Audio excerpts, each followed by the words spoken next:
Kate Mila Falcher, welcome to Irish Granny Helen, and welcome to Nate of the Third Wish. Welcome back, Nate. Thank you. Thank you. I'm glad to be back after this whole eclipse.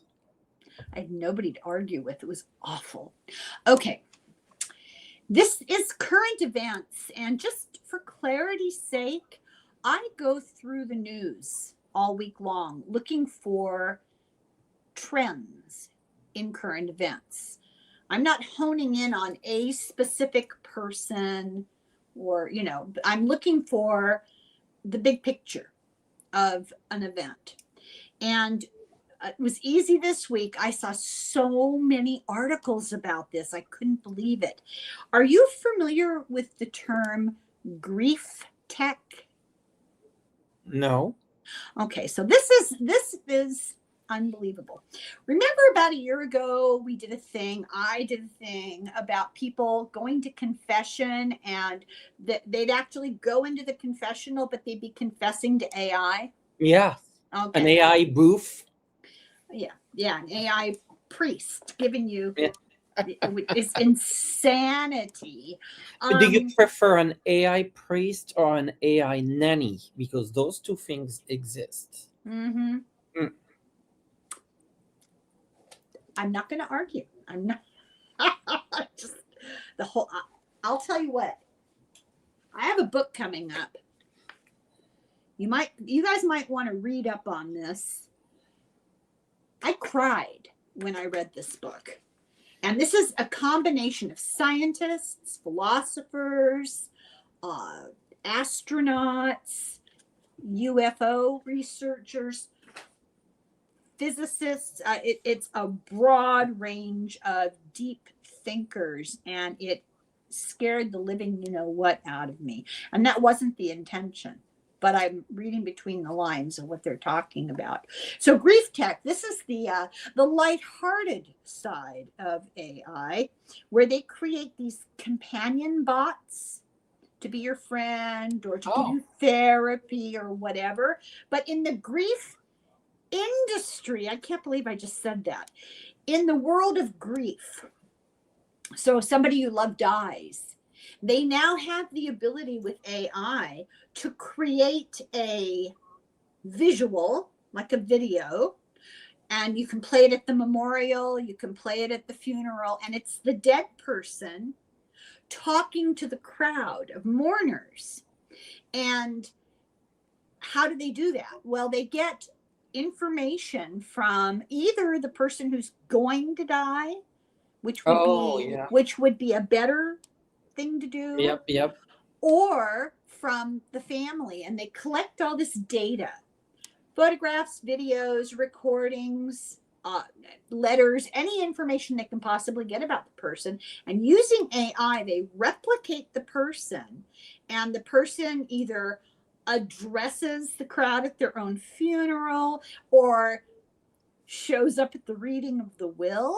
That would be my favorite.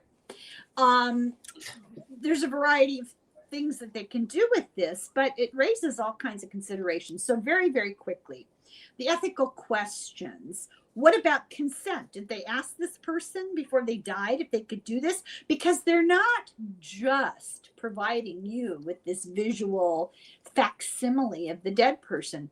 They're selling the data. This is an excuse to make money on the front end from the grieving people, and then make money on the back end by selling the data. And they don't really inform people that you give us this data, we're going to create this visual thing for you. Oh, and by the way, all this information is being used to train AI by, the government or somebody. Another question is the emotional dependence. So very cynically, you can buy a subscription, a monthly subscription. So your uncle dies and you're heartbroken and you can't move past it. You could pay every month and they'll put some iteration of this AI thing up for you. So you can have an interactive relationship with your dead relative or whatever. And then there's just the whole issue of commodifying grief. They're monetizing grief. you know. So they're exploiting people in a very vulnerable position, especially teenagers. They've discovered that when teenagers are presented with these fake people, they are not neurologically developed enough and psychologically mature enough to understand this is not a real person, and they become dependent. Sometimes they form romantic relationships. I mean, there's a real they have people who become psychotic because of this. It's a whole thing. It's becoming like a measurable statistical problem. And it is only a facsimile. It's a presence, but without personhood. So AI, the big issue here is AI is forcing us to define what it means to be human. That's the real issue. This is not resurrection from the dead. This is not life after death.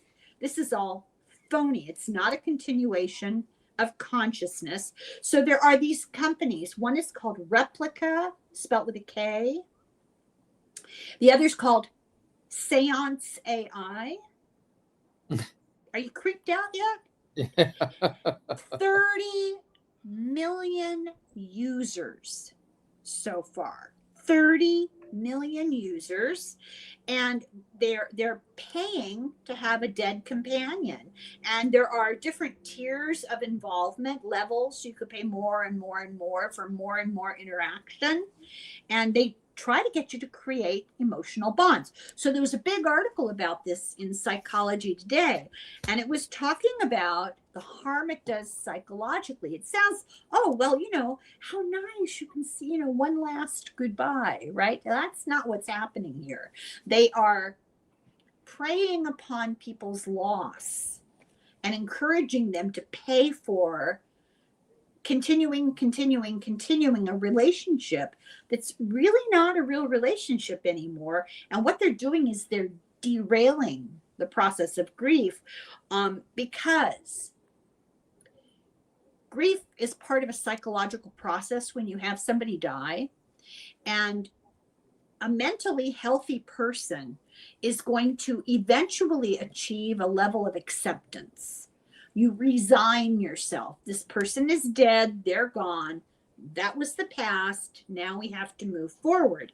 But they're profiting by keeping you stuck in grief, just recycling you through the same steps of grief over and over and over.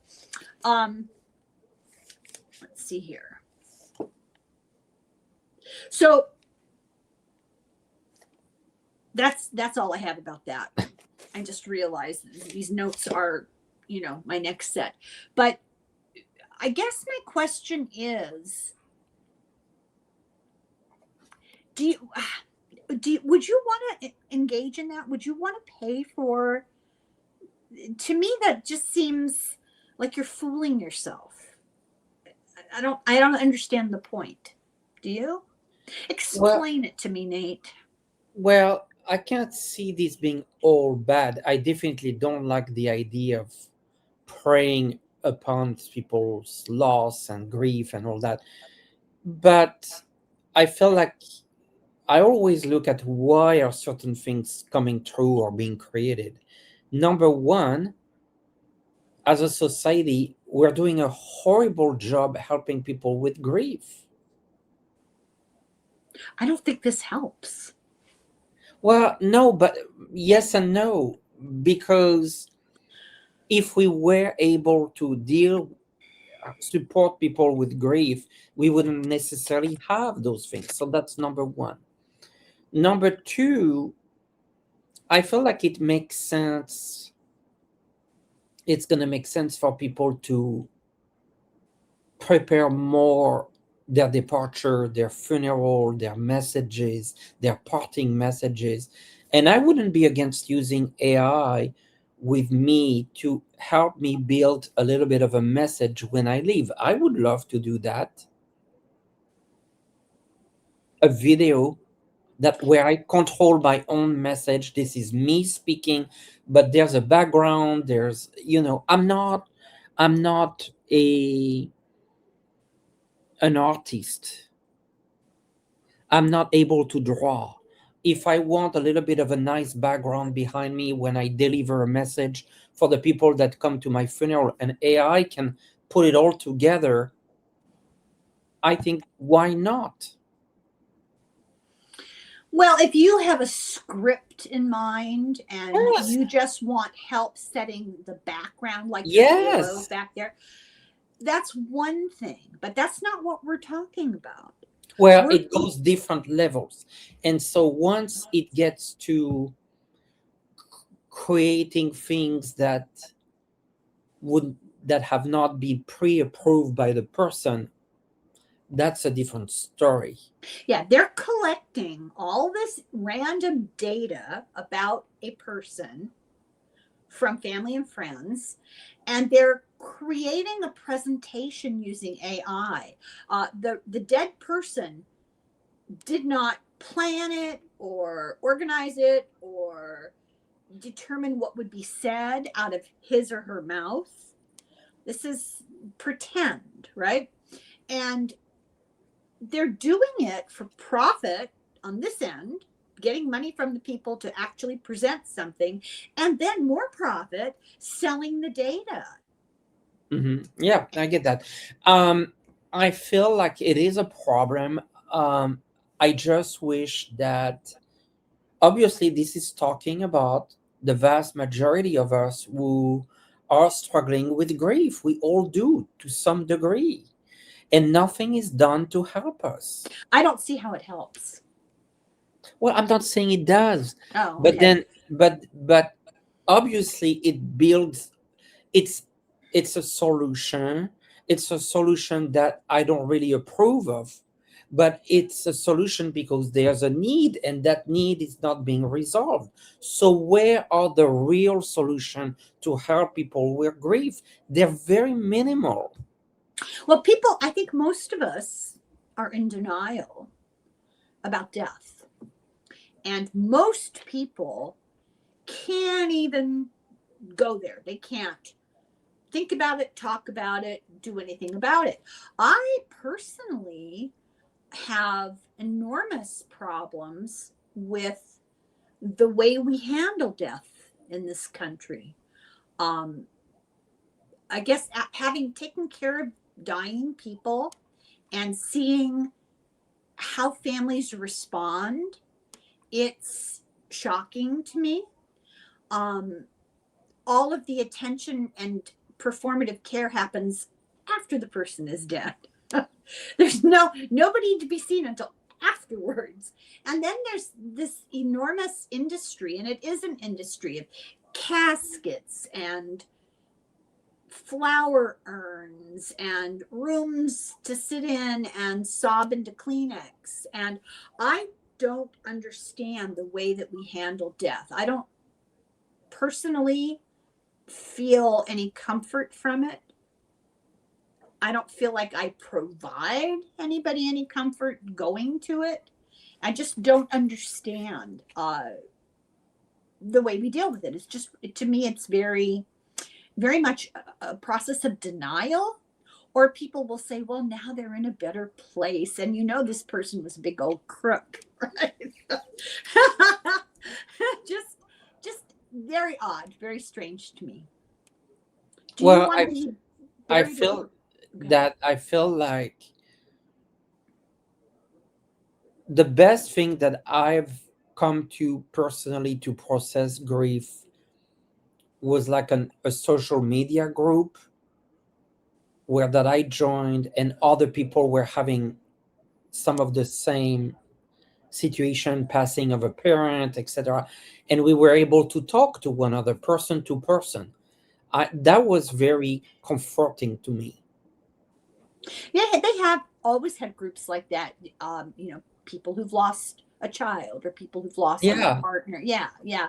And people get together on a regular basis and sit around and support each other. or online. I used an online group, and that Mhm. was good to feel that you were not alone. You were with people that going through the same thing, and you were feeling that sense of support. To me, that is better than an AI replica of my parent. Yeah, AI has no soul. And I'm very disturbed. I hear from people now that are using AI, and they'll say something in the comments and they'll refer to AI like it's a person. Well, you have to address it. So I would say they. How would else you want to talk about it? It, they. It, it. Yeah. It's an it. It's not a person. It's a thing. Mm-hmm. Um, I say it or they. People are saying he or she. They, Yeah, they used, well, because personal pronouns. Yeah. some AI tools have an avatar, so you're talking to what you think is a. My name is Nate. How can I help you? Yeah.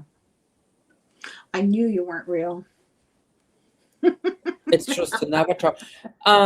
So to me, that I don't know how much of an AI issue that is more about mental health support, person to person support. If we had all this support, we wouldn't need this.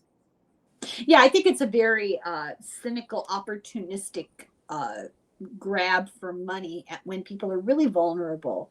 I hate that. I think it's taking Yeah, of advantage of course, people. It's of awful. course. Yeah, yeah. But So I do have to say that it is true that people have talked to AI, the machine, when they were psychologically challenged, and some have gotten some form of support from it, at least being heard.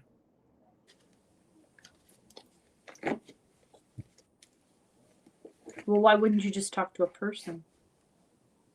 It might be 4 in the morning and you can't sleep and you have high anxiety and you're typing your question and you're getting something logical, maybe not emotional, but logical that can put you to peace.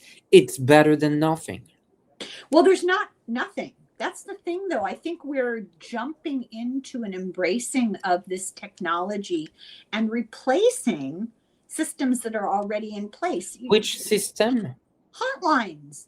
You can When there are self-harm hotlines, there are anxiety hotlines, there are hotlines, and you could talk to a person. not necessarily, if you're a young person living with your parents and you can't talk to at 4 in the morning, you're not gonna call a hotline when your parents are in the room next door. So how do you call AI? You type it in. Yeah, but a hotline, you can do that online too. I mean, they have online services. It's the same thing. Not exactly. Well, I just see people being replaced right and left, and I feel like we're losing something vital. And I'm not talking about jobs and incomes and that kind of thing. I'm talking about connection with a real life human being. I think we're losing that. You have a fair amount of new generations that have anxiety speaking with a person. Yeah, it's it's like feedback loop. We've created this problem, Oh and yeah. now And and now to now fix they the would be problem, nervous being like doing this. I know personally younger generations people that would be high. What we're doing right now would be extreme high anxiety. what mean talking? What we're doing right now, talking over screen, yes, or in person, even worse. What they would do is they would turn off the camera to start with. They have real problem. It's high anxiety to be with a person face to face having a conversation. I can tell you that it is one of the most challenging things for the younger generation. It's Yeah, very yeah. frightening. And what I've read is that studies of this situation show that fear, that inability to communicate with human being, is caused by technology, Yeah, by but over. like you said, we're in a loop. Yeah. So the solution is not more technology. I don't believe that. I don't think that that's. how It you may break serve. the pattern. Yeah, it may serve the moment in the Yes. moment, but in the long term, I don't think it solves the problem. How you break the pattern is you provide interaction with human beings. Well, and I go the next step. If that what we're doing gives you anxiety, then what it's gonna be like in person, and what it's gonna be like potentially one day just to touch another person, I know. and then it feels so. If that's the level of anxiety, imagine having any form of intimacy with a person. I know. I know. That book talks about this stuff. Yeah. It's really disturbing. It's very disturbing. And so to some degree, people, our generations, from that standpoint, I think we have it easier than the younger generation who has social anxiety to the max. Well, there's this process in psychology, like therapeutic process, and I'm not a psychologist. I just kind of heard about it that for example, you're afraid to drive over bridges. The best way to get rid of that phobia is to drive over bridges. It's exposure. I think it's called exposure therapy. Mm-hmm. I They have to do it. You just have to do it. I remember being a teenager and having to make a phone call to an adult and just being, but Yeah. you had no choice. You had to do it, and you learn. Eventually, the fear subsides and the lack of social graces disappears because you develop some abilities. But you're never going to develop abilities if you're just dealing with AI all the time. Next thing you know, you make phone call pranks. Do you remember that? I have stories. I know. Oh Those my were God. fun. Okay. Okay, so what question do we have? My question is this a false promise? Like it's a promise of a solution. Excuse me, but the I would solution. ask her, what is the future of those grief company? Oh, well, they're gonna make big bucks. That's gonna happen.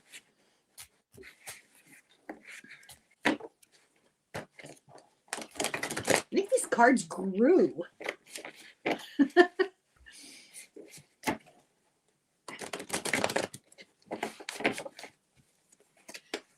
I feel like indeed they're gonna be able to make money, but interestingly they're planning even more. I feel like they're already in the next phase, and they're gonna go into healthcare.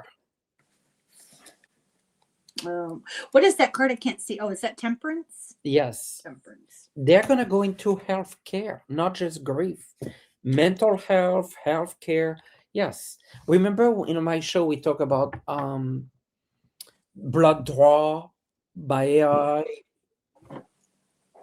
Yeah, I do remember. Well, they're already using AI quite a bit. AI nurses, AI, yeah. Okay, so I think you're right that they're making money for coins, and they're not going to back off from this if there's money to be made. The 10 of Cups, I think it's going to become more widespread, broader in its reach. 8 of Coins, and this is just verifying what we thought. And then the World. It's almost like an inevitability. Yeah. Just dawned on me he doesn't have very many clothes on. But it's okay. I can say also, like, there's that ties also issues with religion. When my dad passed, we couldn't find a priest to perform the funeral. Why? Not enough. Oh, you mean they were all busy? And not enough. The number of priests are coming down. And even in that week, in that 2 weeks, it was very, very hard. We had to ask a civilian, a neighbor, to perform the ceremony in the church. They let them do that? Yeah, because there's no other choice. Well, that's interesting. Because traditionally, France is pretty Catholic, huh? It is Catholic, but Yeah. if you don't have a priest, what are you going to do? But I'm surprised that the numbers have gone down. A lot. They have in the United States too. And it's a friend of the family, neighbor, who perform. Like the funeral. Yeah. Okay. You're going to love this next topic. Okay, so I just want to be really clear. I had to write this down because I feel like I'm going to hear about this. And rather than hear all the accusations, I'm going to forestall them at the beginning. So I want to be clear. So this point of view of mine, it's a belief that we're all equal. People are all the same. Nobody is genetically better, from a eugenics point of view. No one's DNA is more important than anybody else's DNA. I find that really offensive because of its lack of empathy, for the arrogance that's involved in it. So what I want to talk about here for a minute, because I've been reading articles in the paper over the past couple of weeks that are just mind-blowing, but it goes back pretty far. Monarchy. Monarchy means the rule of one, rule by one person. And it involves an aristocracy, which is Greek, which means the rule by the best, meaning the best people. And then that goes down a little bit longer in linguistics. You get nobility, which is from the Latin, which comes from the verb nocere, which means to know. It's people who are known. So these are the best people who are known, and that's why they rule. So they're not getting this position from merit, from anything they've proven about themselves as far as what quality of person they are. It's all about wealth and power, and it's descent through bloodline, because their genetics are ostensibly better than anyone else's. So the European nobility, we have a real problem here. This is a social class, just for anybody who doesn't really understand what nobility is. It's a social class. It has hereditary privileges. So you inherit benefits just because of who your family is. You get legal superiority. The laws are different for you. And landed wealth. Usually the family line all the way back owns lots of property. So how did they get away with that? The divine right of kings. They said long time ago that it was ordained by God that they are superior spiritually, and therefore they should be in charge and they should have control of the money and the power. And they also believe, taking another step, is the traits that make you a leader are handed down genetically.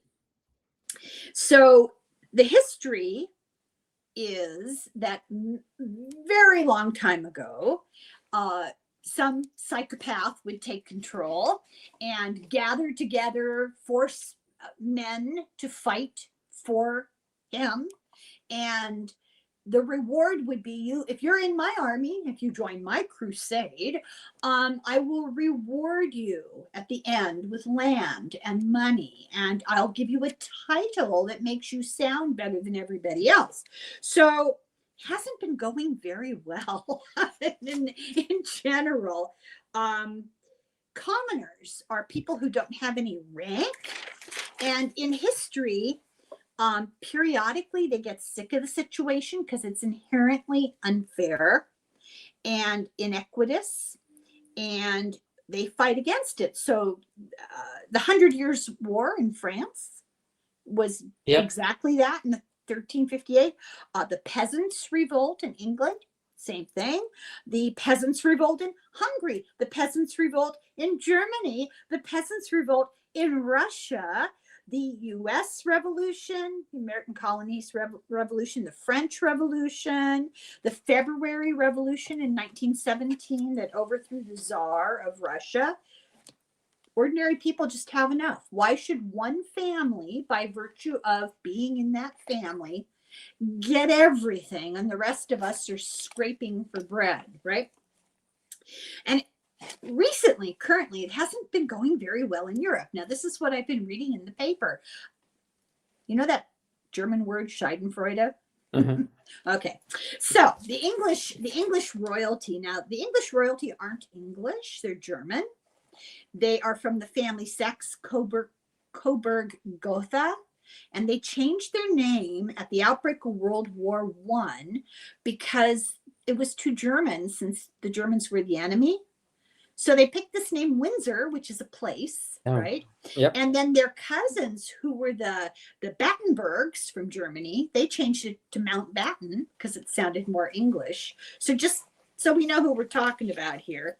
So they've had loads and loads of scandals. They're wealthy, they're entitled, they're clueless, they run amok in their designer outfits on the backs of people like you and like me. That's where all your tax money goes, you know, if you live in Europe. And people tolerate them. It's questionable why they tolerate them. So here's some of the stuff that's been going on. Now, this is a little while ago, but it sets the stage. So Edward the Third in England, he abdicated. He gave up his right to the throne and married an American divorcee, which was a huge scandal. But the real scandal about them is they were close personal friends of Hitler. And they spent a lot of time in Germany. And Hitler finally told them, you got to get out of here because I can't guarantee your safety, because the war was breaking out. Yeah. Then there's the Mitfords. Now, the Mitfords, they're not like the king and queen. They're not from that family. They're the next level down. They're aristocrats. And so that means they own a whole bunch of land, which a long time ago, other people worked for them while they sat and drank tea, right? So this is this family in the 20s and 30s. They had 6 daughters, and each of the daughters was eccentric, but their daughter Unity became known as Hitler's British girl. She a big fan of Hitler. So she went to Germany and cavorted with the Nazis until the war broke out. Well, England and Germany went to war against each other. And she tried to do herself in and was not successful and suffered for 9 years before she died. Her sister Diana, meanwhile, married Oswald Mosley, who was the leader of the British fascists. They got married at Goebbels' house in Berlin. This is the British royalty that everybody is all about. So despite claiming a bloodline that's uniquely suited to leadership, they've done all sorts of scandalous things. I won't go into detail. I'm sure we all remember. We've all seen the National Enquirer, Charles, Diana, Kamala, all of the stuff that went on with them. Princess Margaret. Now, she was Queen Elizabeth's sister. Mm-hmm. She lived what was described, I love this, as a lavish, fast-paced lifestyle. She was, how do I put this? Having dalliances with all sorts of people all over the place. And then, of course, there's Prince, not so Prince anymore, Andrew, and his relationship with Epstein and Maxwell. So it's more like they're soap opera stars than models of behavior. All you have to do is go back to Henry VIII. I mean, you know, he didn't start it, but he's a perfect example. So that's the English. Then there's the Norwegians. So we all, you know, admire the Norwegians until you hear this. So the crown princess of Norway. So she's the adult daughter of the king and queen. Her name is Mette-Marit. Meta Merritt. I'm sure I mispronounced that. So she's full-blown adult, and she has several children. And one of her children is actually not blood related to the royal family. She married into the royal family, and her son Marius is from a previous marriage, but he was raised like one of the royal family, exposed to everything they were exposed to, given their values and learned their behavior. And he's now spending 4 years in prison on 34 counts, all sorts of horrendous things, including the word we can't say that starts with an R and was proven. And DV, you know what that means? Yeah. Okay. And what just came out last week or the week before, can't remember which paper I read it in, his mother, Crown Princess Meta Merritt, close personal friends of Jeffrey Epstein. So meanwhile, there's a great documentary on Netflix that talks about her sister, Princess Martha, who married a shaman. And he's a wacko, a wackadoo. You've got to see this video. It's called Royal Rebels on Netflix. So there's accusations of them actually monetizing their titles, using, we'll let you claim that we support your product for a price, Or like the Cadbury, yeah. Yes. And finally, Liechtenstein. You heard of Liechtenstein? Mm-hmm. Okay, so this is a principality. It's teeny. It's the 4th smallest country in Europe. And they just this week did what Spain had already done, which is change their line of succession. So how it works is you're the royal family, you're in charge because God said. When the person dies who's king or queen, who's the next person in line? And it depends on what system the country uses. Well, until this week, they used male primogeniture, which means the oldest male relative became king, period, right? Now they've gone to absolute primogeniture. Just the oldest person left living becomes king or queen. Now, Queen Elizabeth II, England has male primogeniture, but they didn't have a male anybody because she had a sister, and there were no young men in that generation, so they made her queen. Otherwise, there would have been somebody else. So all of that, I know that's a lot, but all of that is based on the assumption that somewhere in the past, God said, your family looks like I want you guys to be in charge because your genetics, I like what I did with your DNA. It's better than anybody else's DNA. And it makes you uniquely suited to run the world. And you get to have the best land, all of the jewels, all of the property and the money, and the last say, the last decision about anything. And it's just arrogant and entitled. And no, I'm not jealous because have you seen these people? To be in their family? I'm outraged for the people of their country who are bamboozled into allowing a system like this. These people are social parasites. They live off their fellow citizens. And there's an arrogance to the whole situation that has no empathy. And if you don't believe me, go on YouTube and look for the latest interview one-on-one with Sarah Ferguson and see how she treats the journalist. So what do you think about, do you want to be king? The thing is, unless I'm mistaken, but people have power, and if they are not happy with the system that rules them, they could overturn it. Mm-hmm. That's true. But there's why are they not overturning this system if they're not happy with it? That's my question. Well, it's brainwashing. There's a a syndrome called identification with the oppressor. And people learn generation after generation after generation to venerate these people, but they're venerating an image, a manufactured image. And they're not the fine, upstanding people that they pretend to be when they're traipsing down the aisle in the middle of the cathedral. They're doing the kind of things Prince Andrew did and Marius in Norway. There's enormous amount of criminal behavior on the part of generation after generation of these people, but people are conditioned to associate them with patriotism, nationalism, love of country. God chose them. You're talking sometimes thousands of years. Yeah, but in some countries, you mentioned them, there were revolutions where Mm-hmm. people decided.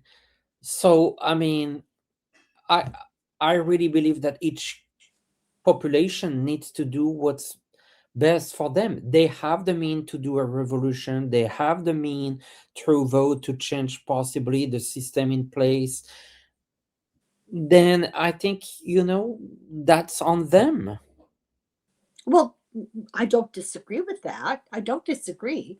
But I'm just finding fault with the system. I don't think that uh, if it ever served a purpose, I think its time has come and gone. There's an inequity, an inherent inequity that I find absolutely repellent. Nobody is better than anybody else. I see your point, but don't you? The ultimate decision makers are the people living under this regime. Yeah, I don't disagree with that. I don't understand.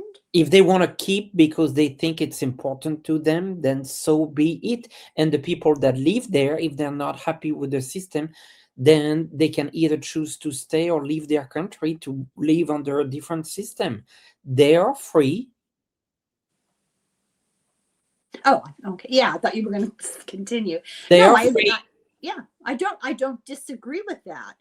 But I do think you have to ask yourself, why do they believe what they believe? Why do they value this? How did they get to that point where they're willing to tolerate the inequity? There are articles all over the place, all over YouTube, about the different crowns that the British royal family own. And all of those crowns are made from gemstones stolen Of course. from other countries. Well, I just have a real problem with that. Oh, I understand. I mean, that's not a system that I value, but it feels like it's working. I mean, I think I read on that not too long ago. About half of Europe regimes are monarchies. Half. Queen Victoria had 42 or 46 grandchildren that she intentionally sent all over Europe to create marriages of convenience, to create a network of political affiliations based on bloodline. Isn't Barack Obama related to the Queen of England? I don't know. I think so. I wouldn't admit it if I were.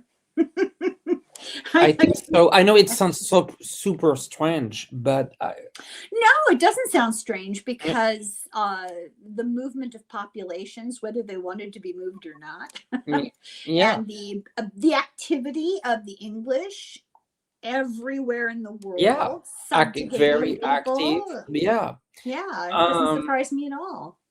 I feel also that obviously, like in England, they would say, and I don't want to speak for them, but they would say that, well, it's just for representation, it's folklore, but they don't rule the country. Actually, that's not true. Everything that Parliament decides is carried to the king, and he makes the final decision. I know, but in practice, I don't think the king decides this or that. There's governments, the change of governments, there are laws. I don't think that there's been a real activity there. No, they do that. They do that today. Like if they make a law this week, it is carried by, No, I don't but know, the prime minister or somebody is carried into his oh, I know that. But royal presence. how often does the king or queen goes against it? I don't know, but why would they have to ask in the first place? Well, but it's just a procedural thing. Well, No, yeah. I'm not liking it personally, but I feel like we're asking the question. I think that was your question. Why people are putting up with it? Because they feel like with or without them, probably it's the same politics. I think people are also at the point that they don't believe in politics. With or without the king, am I gonna get more money in my pocket or not? I look at it this way. If you're an English citizen, you get your health care from the national health. Mm-hmm. And they have enormous backlogs and waiting lists. If you're a member of the English royal family, the doctor will be at your house in 20 minutes. Well, how many doctors have the current occupant of the White House? 20. I know. Well, look at the redecorating. What does he want to be? King.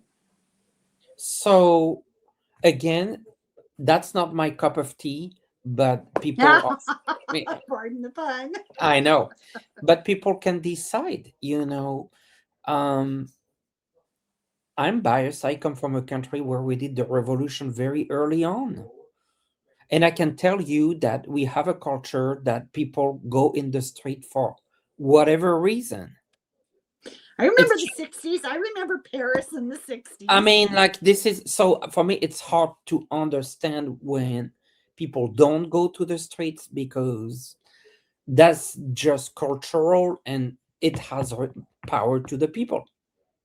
Yeah, I find it ironic and puzzling that people wax so romanticized about these people. Oh, the Queen Mother, and when you scratch the surface, the stuff, I just read you all this stuff that goes on, and I barely touched on it. I just romanticize about the French Revolution.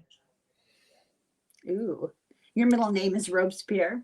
Well, I mean, because because it was so hard on the people to pay for this castle, and they were squeezing every blood out of a stone to have more fancy rooms in the Versailles Palace. I mean, that just feels like the most unfair thing to me, and so I just have no other way to understand it. That's why I don't understand it, but I feel like you, yes, people have the power to change things. And at the end of the day, when people are hungry, then they will get to the street. There's a series of books that are really funny by a woman named Susan Townsend. And one of them that she wrote in, oh God, I want to say the early 80s, probably. Yeah, because it was after Charles and Diana got married. And it's a fiction. It's called The Queen and I. And it's all about the English people decided enough of this nonsense. These people are social parasites. They're living off our blood, sweat, and tears, and we're not getting anything from it except a few rituals a couple of times a year, and we've had enough. So let them live like the rest of us do. So they liquidated all their assets to help the people and the government, and they sent the English royal family to live in government housing. One argument, though, is that Funny. one argument, maybe it's true, probably true, is that the royal family creates a lot of wealth for the country because you have tourists, you have jobs, I mean, it is an industry. Yeah, and most of it goes into their pockets. I did a video about this a couple of years ago. I did a video on like the personal wealth of each member of the British royal family. It was astounding. Did you know that Queen Elizabeth owns all the swans in England? Yeah. I'm not surprised. Oh my God. It's insufferable. It really is insufferable.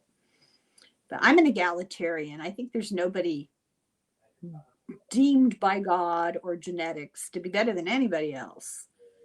And people should be judged on the merit of their behavior, their actions, how they treat other people, and not how fancy they look in a crown and ermine robe. I just don't get it. I don't get it. I mean, the other thing is, what is their true happiness? Obviously, those people are not very happy. Clearly they're not. Yeah, they lead very strange lives. Really strange. Well, should we read cards on them? What would be the question? What's the future of the monarchy in Europe? Because they're all related. They're all going down.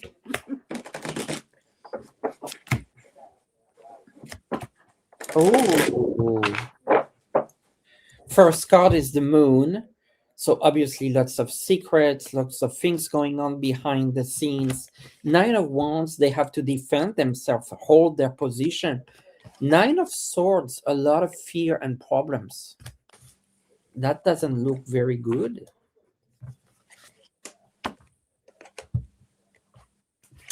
This is interesting. The cards I'm getting are okay. So they appeal to some sort of weird nostalgic thing. Mm-hmm. And people regard them as some kind of heroes, which is mystifying to me, but there you go. There's going to be, I think, a reevaluation. I think the public, people are going to get together and they're going to weigh the value of what they do to the cost to the people and the inequity that exists. And I think they're done. I don't think people are going to put up with it forever. 2 words: French Revolution. If I were they, I'd be like, my neck would be feeling a little, tight, uncomfortable. Yeah. Well, I hope that people don't get mad at me. I swear to everybody who's going to accuse me of this, because it happens all the time, I am not jealous of the European nobility. Trust me on this. I'm really appalled by the inequity. And if you look at the history of, pick a continent, they've been involved in the inequity that exists in those places today. Yeah. Nobody's better than anybody else. Except, no. Well, I'm glad you're back. I'm glad to be back, and see you next week then. Yes, indeed. Thank you. Thank you for doing this. And thank Thanks you, everybody, for watching. Yes. Slongafoil. Slancha. Bye, everyone.